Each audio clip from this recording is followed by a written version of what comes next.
Bonjour et bienvenue dans un nouvel épisode de Comics Code, un épisode consacré à Descente aux Enfers, le 5e tome de Reckless, la série d'Ed Brubaker et Sean Phillips.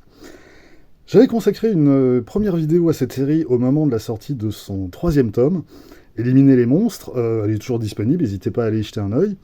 J'avais pas fait de vidéo dédiée pour la suivante, Ce fantôme en toi, donc on en dira rapidement quelques mots aussi, c'est l'occasion. Alors, déjà, une précision sur Reckless, c'est que chaque tome est une histoire complète et que, dans l'absolu, il n'y a pas besoin d'avoir lu les tomes précédents pour lire celui-ci ou celui-là.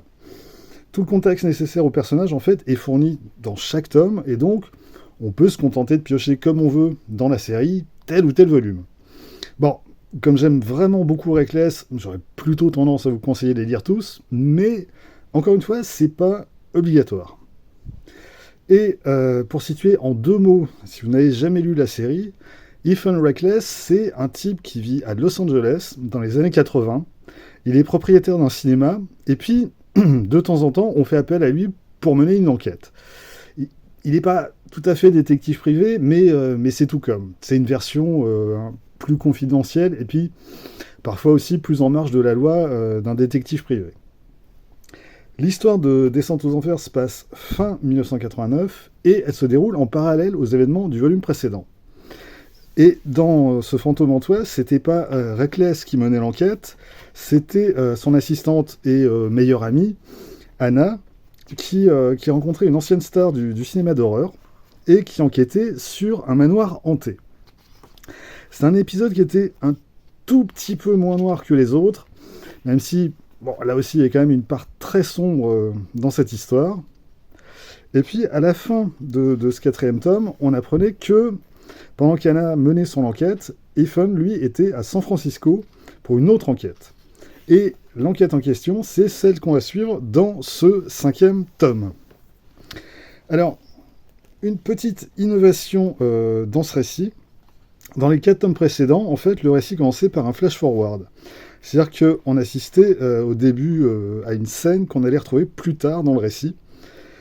Ici, de manière plus traditionnelle, on commence par un flashback, et c'est un flashback qui ne met pas en scène Ethan Reckless, mais qui met en scène Rachel, la femme sur laquelle il va être amené à enquêter.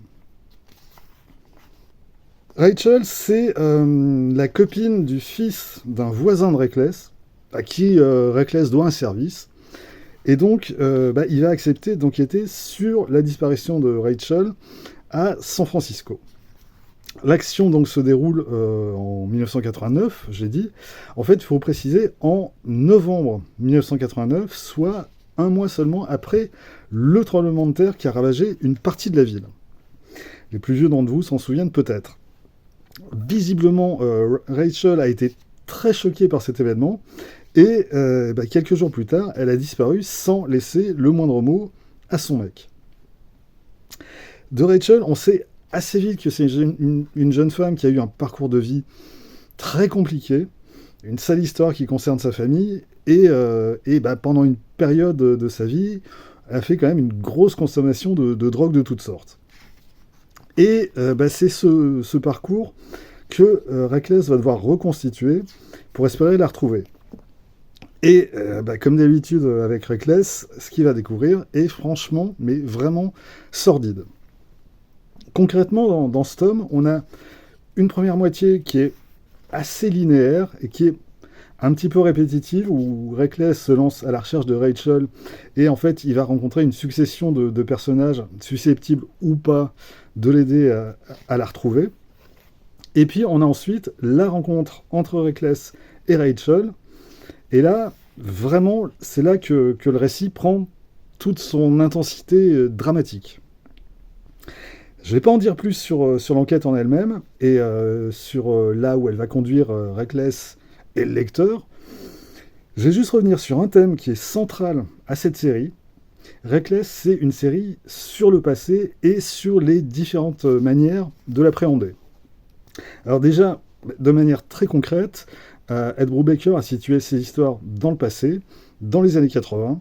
Le tout premier tome se passait en 1981. Là, on arrive avec celui-ci à 1989. Et en plus, la narration de Reckless de tous ces événements se fait a posteriori, des années plus tard. Et ça crée donc une distance avec les événements en question.